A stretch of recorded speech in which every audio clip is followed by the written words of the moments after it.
Doctors को मसीहा कहा जाता है, आपको मैं क्या कहूं, मुजरिम या कातिल? आपने एक नया लकब दे दिया हमें। पैकेज मैंने दिखाया है तो वो डिजर्व करते हैं आप मेरे ख्याल से ये लकब। इसके बाद आप बात सुनेंगे तो मैं अपना मौकफ दूंगा। उससे पहले आप मुजरिम करार देना चाहें तो मुझे प्लीज दे दीजिएगा।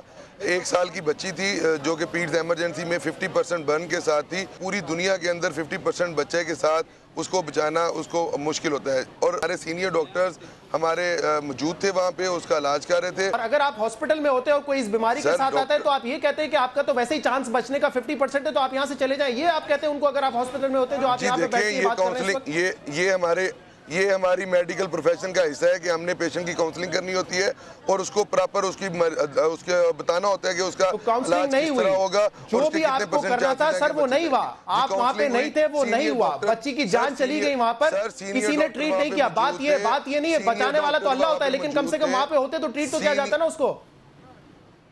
सर सीनियर डॉक्टर वहाँ पे मौजूद थे, बच्ची का इलाज चल रहा था और उनको पहले भी बताया गया था बच्ची का रिश्तेदार झूठ बोल रहा है फिर इसका बचना। तजम्मुल भट्ट साहब, आपका काम है लोगों को इलाज करना। अगर आपका हुकूमत से कोई मसला है, इसका मतलब ये नहीं कि आप इमरजेंसी बंद कर दें, जो पेशेंट वहां पर आए उनको आप ट्रीट ना करें।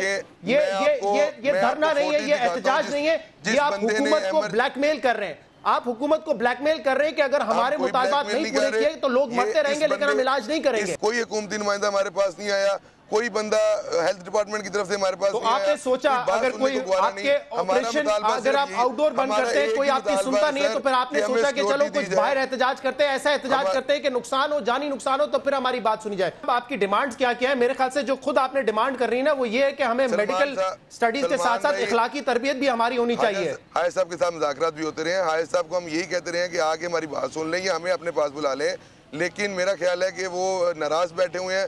क्या वजह है? हमारा सिर्फ एक मुतालबा है साहब कि डॉक्टर्स को सिक्योरिटी दे दें। हमारा तो मुतालबा ही सिर्फ सिक्योरिटी का है कि हमें सिक्योरिटी दी जाए ताकि हम सुकून से काम कर सकें।